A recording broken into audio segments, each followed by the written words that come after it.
Hello everyone. आज हम BA second year का जो सेकंड पेपर है इंफॉर्मेशन टेक्नोलॉजी, उसमें कंप्यूटर के बारे में चर्चा करेंगे। पिछली वीडियो में हमने कंप्यूटर के प्रकार, उसके इतिहास और उसके भाग होते हैं उनके बारे में देखा था। जो कंप्यूटर के प्रकार देखे थे हमने, तो मुख्यतः 4 प्रकार देखे थे, जिसमें सबसे जो छोटा सूक्ष्म रूप होता है कंप्यूटर का, उसको सूक्ष्म कंप्यूटर कहते हैं या माइक्रो कंप्यूटर कहते हैं।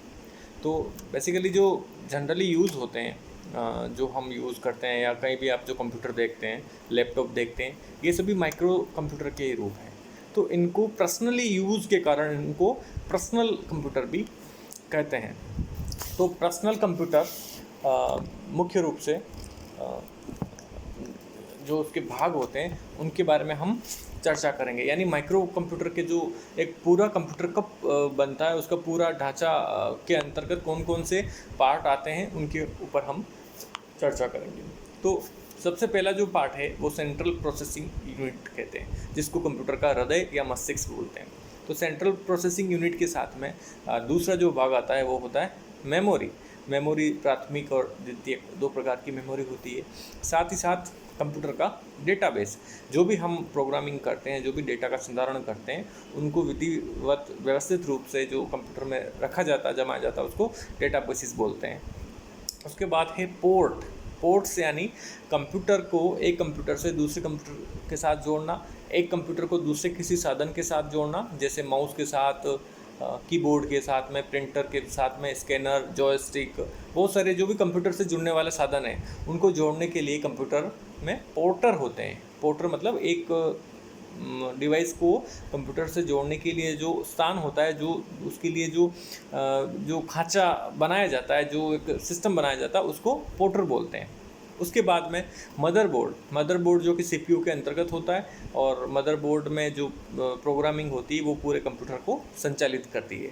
उसके बाद में हार्ड डिस्क किसी भी जो इंफॉर्मेशंस हैं, बहुत सारे जो डाटाज हैं, उनको सेव करने के लिए काम आती है। और उसके अलावा जो कंप्यूटर के जो इनपुट डिवाइसेस हैं वो, और आउटपुट डिवाइसेस हैं। तो ये सभी मिलकर पूरा एक संपूर्ण माइक्रो कंप्यूटर या पर्सनल कंप्यूटर बनते हैं। तो अब इस पूरे कंप्यूटर में हम कंप्यूटर की जो स्मृति होती है या मेमोरी बोलते हैं, तो मेमोरी की बात करते हैं, और कुछ और जो इनपुट आउटपुट डिवाइसेस हैं उनके ऊपर बात करेंगे। अब कंप्यूटर की मेमोरी की बात करें तो बेसिकली कंप्यूटर की मेमोरी 2 प्रकार की होती है, प्राथमिक मेमोरी एवं द्वितीयक मेमोरी। प्राथमिक मेमोरी वो होती है जो कंप्यूटर के अंतर्गत होती है, कंप्यूटर के अंदर होती है, और द्वितीयक मेमोरी वो होती है जो कंप्यूटर से बाह्य रूप से कहीं ना कहीं जुड़ी होती है। अब जो कंप्यूटर की जो प्राथमिक मेमोरी होती है वो भी मुख्य रूप से हमने पहले तो 2 प्रकार देखा था, रैंडम एक्सेस मेमोरी और रीड ओनली मेमोरी। लेकिन जब हम उसकी लार्ज रूप में बात करेंगे, विस्तृत रूप में बात करेंगे, तो 2 प्रकार की मेमोरीज और होती है। तो प्राइमरी मेमोरी में रैम, रोम, कैशे मेमोरी, और प्रोग्रामिंग रीड ओनली मेमोरी। अब जो रैम होती है वो तो जब हम कोई प्रोग्राम रन कर रहे होते हैं, जो भी काम कर रहे होते हैं, उस दरमियान वो जो मेमोरी यूज़ आती है, जिसको रैंडम एक्सेस मेमोरी बोलते हैं। और जब कंप्यूटर आप उसको स्विच ऑफ कर रहे हैं, बंद कर रहे हैं, काम करता बंद कर रहे हैं, तो वो सब मेमोरी है वो वहाँ से मिट जाती है, उसको वो सेव अपने आप नहीं हो पाती है, वापस उसका हम पुनर्उपयोग नहीं कर सकते हैं। जब कंप्यूटर रन कर रहा होता है तब उसका यूज़ किया जाता है, जिसको रैंडम एक्सेस मेमोरी बोलते हैं। दूसरी मेमोरी होती है कैशे मेमोरी, जिसको कैश मेमोरी बोलते हैं। कैश मेमोरी एक्चुअली जो सीपीयू काम करता है, वो सीपीयू बहुत ही मतलब हाई स्पीड से काम करता है, और जब हम सीपीयू हाई स्पीड से काम करता है, और रैम और ये जो रोम मेमोरी है उनकी स्पीड कम होती है, तो उसके अगर सीधे उनको रैम को रोम को जोड़ देंगे कंप्यूटर से, सीपीयू से, तो कंप्यूटर काफ़ी धीरे चलेगा, उसकी स्पीड बहुत कम हो जाएगी। क्यों? क्योंकि सीपीयू तेज़ गति से काम कर रहा, लेकिन उससे जो आने वाले आउटपुट्स हैं, जो हमारे जो कंप्यूटर में सेव हो रही है, जो चीज़ें जिनको हम देख पा रहे हैं आफ्टर सेविंग रैम के द्वारा या रोम के द्वारा, तो वो हमारे सामने धीरे धीरे आएगी। तो इस कमी को दूर करने के लिए एक कैशे मेमोरी करके होती है, जो सीपीयू और दो जो प्राथमिक मेमोरी होती है, चाहे रोम हो रैम हो, उसके मध्य में उसको उस डिवाइसेस को लगा दिया जाता है, जिससे कि कंप्यूटर की जो सीपीयू की स्पीड होती है उसी स्पीड से उसके रिज़ल्ट उस मेमोरी में सेव होते रहते हैं। अब जैसे कुछ सीपीयू के कुछ ऐसे प्रोग्राम होते हैं जो बार बार यूज़ आते हैं, बार बार उनका कंप्यूटर यूज़ करता है, सीपीयू यूज़ करता है, तो उन प्रोग्रामों को उसमें सेव कर लिया जाता है। किसमें? कैश मेमोरी में। तो सेव करने के बाद में जो प्रोग्राम होते हैं वो उनकी स्पीड बढ़ जाती है, तो हमें तुरंत ही उसका जो आउटपुट है या रिज़ल्ट्स हैं वो सभी चीज़ें प्राप्त हो जाती है। उसके बाद आती है एक प्रोग्रामिंग रीड ओनली मेमोरी। प्रोम मेमोरी ऐसी होती है जो एक बार उसके ऊपर उस मेमोरी में जो भी हम डाटा डाल देते हैं उसके बाद में न तो उसको हम मिटा सकते हैं और न उसमें कुछ तब्दीली या उसको बढ़ा सकते हैं। एक बार जो डाटा सेव कर लिया वो डाटा उसमें हमेशा वही डाटा रहेगा। तो ये एक ऐसी मेमोरी होती है जो कंप्यूटर में लगाई जाती है, और कुछ प्रोग्राम ऐसे होते हैं जो परमानेंटली रखे जाते हैं, तो उनके लिए प्रोम का उपयोग किया जाता है। इसके अलावा जो मेमोरी होती है रोम, रीड ओनली मेमोरी, जो पढ़ने के लिए होती है, जो कंप्यूटर का प्रोग्राम बंद करने के बाद में भी वो पुनर्प्राप्त की जा सकती है, जिस मेमोरी को मिटाया नहीं जा सकता। तो जो ये मेमोरी होती है, ये मेमोरी जब हम कंप्यूटर रन कर रहा होता है उस दरमियान हम उसको सेव ऑप्शन में जाके सेव कर लेते हैं, तो सेव करने के बाद में वो अपने लिए परमानेंट हो जाती है, और जब हम उसको चाहें तब उसको चेंज कर सकते हैं, उसको एडिट कर सकते हैं और उसको मिटा भी सकते हैं, लेकिन वो अपने ऊपर निर्भर करता है, यूज़र के ऊपर निर्भर करता है। तो ये 4 प्रकार की प्राथमिक मेमोरी होती है, रैम, कैशे, रोम और प्रोम, PROM। अब बात करते हैं हम सेकेंडरी मेमोरी की।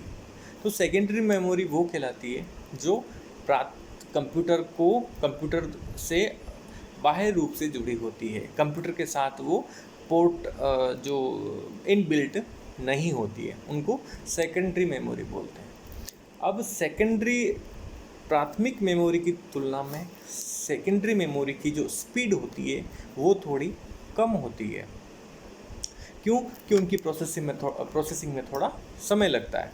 अब सेकेंडरी मेमोरी की बात करते हैं तो उसमें मैग्नेटिक टेप और magnetic disk, floppy disk, hard disk, और वर्तमान में जो USB डिस्क आ रही है, USB का जो USB आ रही है वो, और पेन ड्राइव, और हार्ड डिस्क के अनेक रूप आ रहे हैं, ब्लू रे डिस्क, CD, DVD, CD रोम, DVD रोम, ये सभी जो मेमोरी है ये सेकेंडरी मेमोरी है।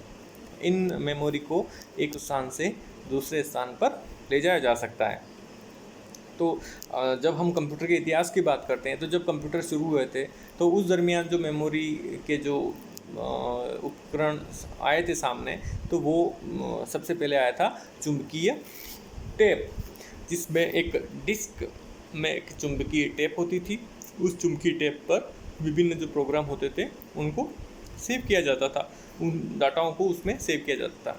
उनकी भंडारण क्षमता बहुत कम होती थी और चलने में काफ़ी धीरे होती थी, और प्राथमिक रूप से उनका प्रयोग मतलब प्रारंभिक कंप्यूटर के रूप में के साथ में उनका प्रयोग किया जाता था।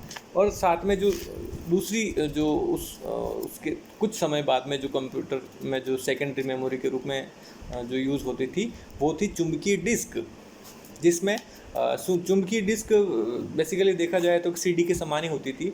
तो CD तो लेज़र डिस्क होती है, वो उसमें चुंबकीय परत बना दी जाती थी। उस चुंबकीय परत पर विभिन्न जो डाटाज होते थे उनको सेव किया जाता था और उसका उपयोग एक स्थान से दूसरे स्थान पर ले जाकर किया जा सकता था। तो वो हालांकि कीमत में कम होती थी, लेकिन उनकी जो भंडारण क्षमता होती है वो भी कम होती थी, उनकी भंडारण क्षमता भी कम होती थी। उसके बाद में जो कुछ समय बाद उपयोग होने लगी वो थी फ्लॉपी डिस्क। फ्लॉपी डिस्क गोल ना होकर एक आयताकार या वर्गाकार रूप में होती थी, तो भंडारण क्षमता उसकी भी कम होती थी, लेकिन कीमत में काफ़ी सस्ती थी और उसका जो उपयोग है वो किया जाता था, और उसके जो फ्लॉपी डिस्क में जो डाटा का संचय किया जाता था वो 2 परतों में किया जाता था। उसके ऊपर की साइड में भी किया जाता था और उसके नीचे की साइड में भी किया जाता था, लेकिन उसमें भी यही बात थी कि भंडारण क्षमता उसकी कम थी। उसके बाद में जो नवीनतम जो अनुसंधान होने के बाद में जो सेकेंडरी मेमोरीज़ के रूप में आई, वो आई थी हार्ड डिस्क। तो वर्तमान में 2 TB 5 TB तक की हार्ड डिस्क आती है और उससे बड़ी हार्ड डिस्क आती है। तो हार्ड डिस्क अब तो उसके 2 ऑप्शन आ गए, आप चाहें तो कंप्यूटर के अंदर भी, CPU के अंदर भी उसको इनबिल्ट करवा सकते हैं, और चाहे तो उसको एक्सटर्नल उसका यूज़ भी कर सकते हैं। तो वो काफ़ी छोटी होती है, और छोटी होने के साथ में उसमें बहुत ही ज़्यादा भंडारण क्षमता होती है। उसको पढ़ने के लिए उसका एक हेडर होता है, जो हेडर के द्वारा उसको पढ़ा जाता है, तो हार्ड डिस्क होती है। और वर्तमान में जो नवीनतम जो पर्सनल कंप्यूटर है, उनमें जो डिस्क जो पहले आती थी या टेप आती थी, उनके लिए जो, या फ्लॉपी डिस्क आती थी, उनके लिए जो उनको यूज़ करने के लिए जो उपकरण बनाए जाते थे, उनको भी अब बनाना बंद कर दिया है। अब हार्ड डिस्क और जो CD और DVD प्लेयर वगैरह होते हैं, इनके लिए ही उसके कंप्यूटर के अंदर उनको संसाधित किया जा सके, ऐसे उसको बनाया गया है। इसके अलावा है CD-ROM। CD को हमने सबने देखा ही है। CD-ROM में भी बहुत सारी जो लेज़र तकनीक के द्वारा उसमें डाटा का, लेज़र और मैग्नेटिक तकनीक से उसमें डाटा का भंडारण किया जाता है, और भंडारण करके उसका आउटपुट लिया जाता है। और वो भी वोलेटाइल और नॉन वोलेटाइल दोनों प्रकार की होती है। स्मृति को मिटाया भी जा सकता है, और नवीन स्मृति को उसके ऊपर वापस जोड़ा भी जा सकता है, और उसको एडिट किया जा सकता है। अब तो ये जो मुख्य जो साधन है, वो सभी मेमोरी के कंप्यूटर के उपकरण है, चाहे वो प्राथमिक हो चाहे वो द्वितीयक हो। अब हम कंप्यूटर के जो आउटपुट है, उस आउटपुट में जो एक प्रिंटर होता है, प्रिंटर की हम बात करते हैं। बेसिकली प्रिंटर 2 प्रकार के होते हैं, इम्पैक्ट प्रिंटर और नॉन इम्पैक्ट प्रिंटर। इम्पैक्ट मतलब जो इम्पैक्ट डालते हैं, जो प्रभाव डालते हैं, मतलब जिनका उपयोग टंकण के जैसे होता है। टंकण हमने देखा होगा, टाइपराइटर जो कोर्ट में यूज़ होता है, जब उस जो कागज़ होता है उसके ऊपर एक हेडर के द्वारा उसके ऊपर प्रत्येक अक्षर टंकित होता है, अलग अलग अक्षर अलग अलग समय में टंकित होते हैं, तो उसको इम्पैक्ट प्रिंटर बोलते हैं। और नॉन इम्पैक्ट प्रिंटर होते हैं, उसमें जो स्याही होती है वो स्प्रे होती है, और स्प्रे होके अक्षर के रूप में, आउटपुट के रूप में हम जो प्रिंट लेते हैं वो मिलती है। तो नॉन इम्पैक्ट और इम्पैक्ट कंप्यूटर में सबसे बड़ा अंतर यही है कि टंकण के जो इम्पैक्ट कंप्यूटर होते हैं वो उनके ऊपर टंकण किया जाता है, जो टाइपराइटर जैसे उनके ऊपर टंकित होता है, और जो नॉन इम्पैक्ट होते हैं उनके ऊपर जो इंक होती है वो स्प्रे होती है। स्प्रे अक्षर के रूप में स्प्रे होकर वो फिर अपने को प्रिंट आउट के रूप में मिलता है। अब जो इम्पैक्ट प्रिंटर का एग्जांपल देखें तो उसमें जैसे डेजी बिल प्रिंटर है, या फिर इसके अलावा जो एक और कंप्यूटर है वो उसको डॉट मैट्रिक्स बोलते हैं, डॉट मैट्रिक्स प्रिंटर, जिसका जो आउटपुट मिलता है या जिसमें जो प्रोसेस होता है वो टंकण के द्वारा होता है, या टंकित अक्षर के द्वारा होता है।